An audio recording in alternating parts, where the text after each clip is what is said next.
क्या हिमाचल का अस्तित्व खत्म हो जाएगा? ये खबर आपको बेचैन कर सकती है। जब भी आप पहाड़ों पर्वतों पर जाते हैं और मौज मस्ती करते हैं और अपने पीछे कचरे का ढेर छोड़ जाते हैं, पर्यावरण की चिंता किए बगैर लौट जाते हैं, और शायद यही बात है, प्रकृति भी साथ नहीं दे रही। इन सब को देखते हुए सुप्रीम कोर्ट ने हिमाचल में इंसानों की वजह से बढ़ते पर्यावरण संकट को लेकर सख्त चेतावनी दी है। अगर ऐसा चलता रहा तो हिमाचल को देख नहीं पाएंगे। कोर्ट ने कहा, अगर अनियंत्रित विकास और पर्यावरण को नुकसान पहुंचाने वाली गतिविधियां नहीं रोकी गई तो हिमाचल प्रदेश का अस्तित्व खत्म हो जाएगा।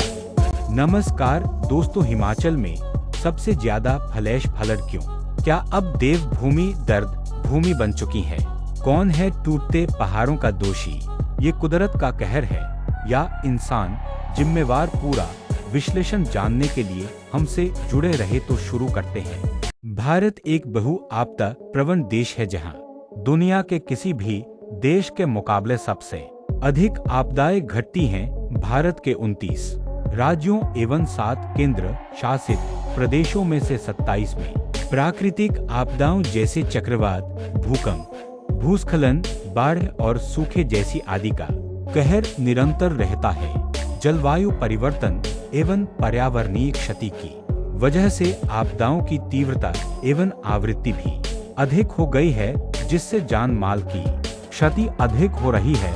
इसके अतिरिक्त देश का 1/3 हिस्सा नागरिक संघर्ष, बंद आदि से भी प्रभावित रहता है। इन आपदाओं का बच्चों के जीवन पर कई प्रतिकूल असर होता है। अन्य प्रभावों के साथ प्राकृतिक आपदाओं के दौरान व उसके बाद सबसे अधिक उनका स्कूल प्रभावित होता है, क्योंकि स्कूलों को आपदा के समय बतौर आश्रय स्थल इस्तेमाल किया जाता है। इसके अलावा स्वास्थ्य सेवाओं के बाधित होने से, टीकाकरण न होना, पोषण आहार, साफ पानी और स्वच्छता सुविधाओं की अनुपलब्धता के कारण कुपोषण और बीमारियां होती हैं। आपदाओं के दौरान हिंसा, शोषण, बाल विवाह, बाल तस्करी और बाल श्रम की घटनाओं में भी वृद्धि होती है। वेस्टर्न डिस्टर्बेंस और मानसून का अद्भुत मिलन। बारिश और बर्फबारी का मौसम हमेशा ही अपने साथ बहुत कुछ लेकर आता है। राहत, ठंडक और कभी-कभी कठिनाइयां भी। यह मौसम न सिर्फ किसानों और आम नागरिकों के लिए अहम है, बल्कि यह पर्यावरण और मौसम के बदलावों के संदर्भ में भी बहुत कुछ सिखाता है।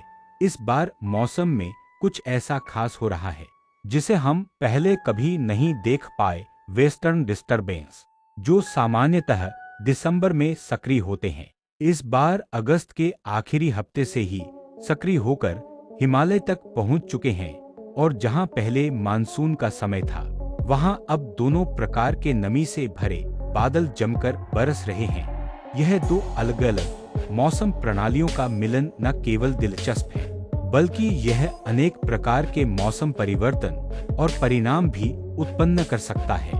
इंसानियत के लिए बिल्कुल भी अच्छा नहीं है। इस सूखी और बंजर जगह पर इस समय बारिश और बर्फबारी का मतलब है बाढ़ और तबाही, क्योंकि यहाँ ना पेड़ है, ना पौधे हैं और ना ही पानी रोकने का कोई सिस्टम है। यह पानी तेजी से बहकर भारत और पाकिस्तान में बाढ़ ला सकता है। वजह से यह बादल और ज्यादा ऊंचाई यानी 3000 फीट मीटर के ऊपर तक उठ रहे हैं और हिमालय की ऊंची चोटियों को पार करके तिब्बत तक जा रहे हैं। यानी आने वाले वक्त में जैसे जैसे गर्मी बढ़ेगी, वैसे वैसे काराकोरम, जांस्कर और ट्रांस हिमालय में बारिश और बर्फबारी और ज्यादा हो सकती है। बारिश और बर्फबारी और ज्यादा हो सकती है। एक और बड़ा बदलाव यह है कि वेस्टर्न डिस्टर्बेंस, जो आमतौर पर दिसंबर में एक्टिव होता है, इस बार अगस्त के आखिरी हफ्ते से ही एक्टिव होकर हिमालय तक पहुंच गया है। वहां पहले से मानसून चल रहा था। ऐसे में दोनों तरह के नमी से भरे बादल जमकर बरस रहे हैं।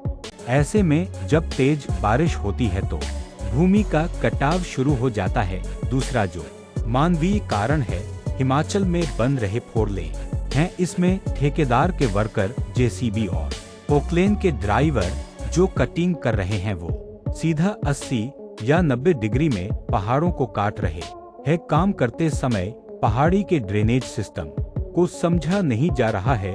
पानी कहां से गिरेगा, किस तरह का नीचे नुकसान हो सकता है, इसका अध्ययन नहीं किया जा रहा। अवैज्ञानिक तौर पर कटिंग की जा रही है और इसकी मॉनिटरिंग भी सही तरह से नहीं हो रही है। जहां टनलों बात है, पक्के तौर पर जब टनलों के अंदर कटिंग की जाती है तो इम्पैक्ट मिट्टी और चट्टानों पर नजर आता है। टनलों में भी ब्लास्टिंग सही तरह से नहीं हो रही है तो पहाड़ पूरे के पूरे दरकने स्वाभाविक।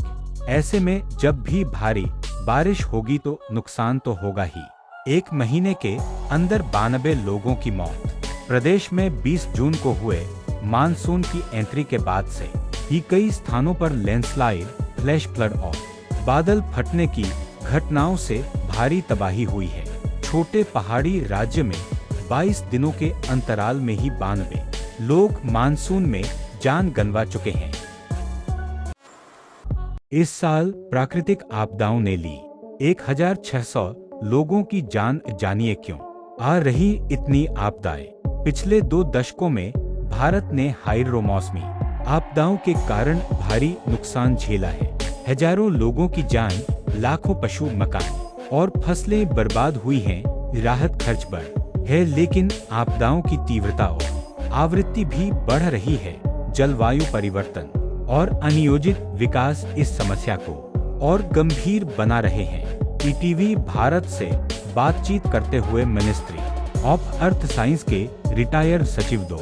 माधवन नायर राजीवन ने कहा, वेस्टर्न डिस्टरबेंस फ्रीक्वेंसी अधिक होने की वजह से ही साल 2025 के अगस्त महीने में अत्यधिक भारी बारिश हुई है। हालांकि हर साल मानसून सीजन के दौरान वेस्टर्न डिस्टरबेंस फ्रीक्वेंसी की वजह से बारिश होती है, लेकिन इस साल अधिक होने की वजह से ही उत्तराखंड, हिमाचल, जम्मू कश्मीर और पंजाब में सामान्य से काफी अधिक बारिश हुई है। अगर साल 2025 में तमाम राज्यों में अत्यधिक भारी बारिश का सिलसिला दे गया है तो इसका ये मतलब नहीं है कि आने वाले सालों में भी अत्यधिक भारी बारिश हो सकती है।